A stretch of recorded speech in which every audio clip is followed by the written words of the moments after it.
Baik, assalamualaikum warahmatullahi wabarakatuh. Perkenalkan, saya Nova Febrianti Dambaso akan mereview secara singkat mengenai buku Marvin Harris, Sapi Babi Perang dan Tukang Sihir, pada bab satunya Sapi Suci. Jadi sebelumnya, Marvin Harris adalah seorang antropolog Amerika yang berpengaruh mengembangkan pemahaman materialisme kultural. Dia dijuluki sebagai salah satu antropolog paling kontroversial oleh majalah-majalah Smithsonian. Harris juga berpandangan bahwa faktor produksi dan demografi merupakan kunci untuk mengurangi kebudayaan dan struktur sosial suatu masyarakat.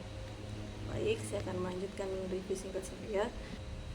Jadi dalam bab ini kita akan membahas mengapa sapi itu suci, mengapa para petani tetap mempertahankan sapi meskipun di tengah kekeringan yang mungkin akan merugikan mereka. Jadi kalau dalam agama Hindu itu sapi dianggap sebagai simbol kemakmuran dan kesuburan, yang dianggap sebagai ibu kehidupan, sama halnya seperti seorang ibu yang memberikan susu pada anak-anaknya. Dan mereka sangat menghormati sapi betina karena sapi betina itu adalah lambang dari segala yang hidup. Jadi tidak ada penistaan yang paling besar bagi umat Hindu selain membunuh seekor sapi. Kemudian sapi itu sangat bermanfaat bagi mereka, mulai dari susunya yang menjadi sumber gizi utama bagi mereka. Kotoran sapi itu juga bisa dijadikan pupuk dan bahan bakar. Kemudian tenaga sapi juga yang bisa dimanfaatkan dalam bidang pertanian.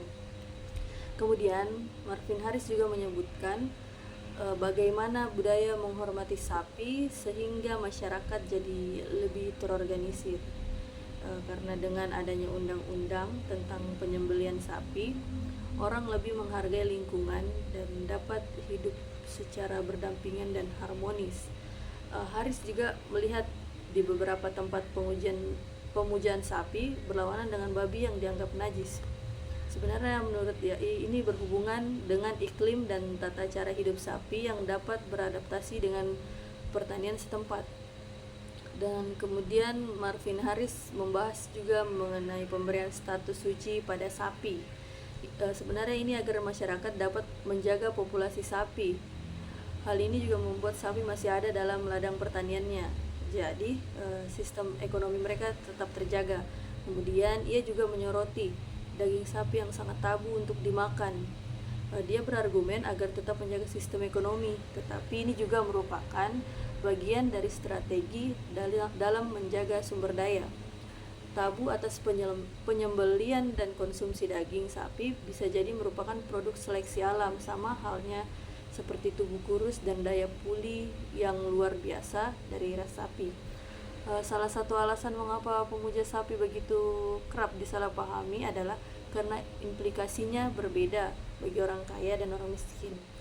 Petani miskin menggunakan sebagai jaminan untuk memulung, sementara petani kaya menentangnya karena dianggap itu sebagai pencurian. Jadi sebenarnya inti dari pembahasan ini, Harris mengenai sapi suci adalah perpaduan antara kepercayaan ekonomi, budaya yang saling terkait. Sapi jadi simbol penting dalam kehidupan sosial masyarakat India yang membawa dampak lebih dari sekedar keagamaan. Mungkin itu sekian review saya. Bila ada kata-kata mohon dimaafkan. Assalamualaikum warahmatullahi wabarakatuh.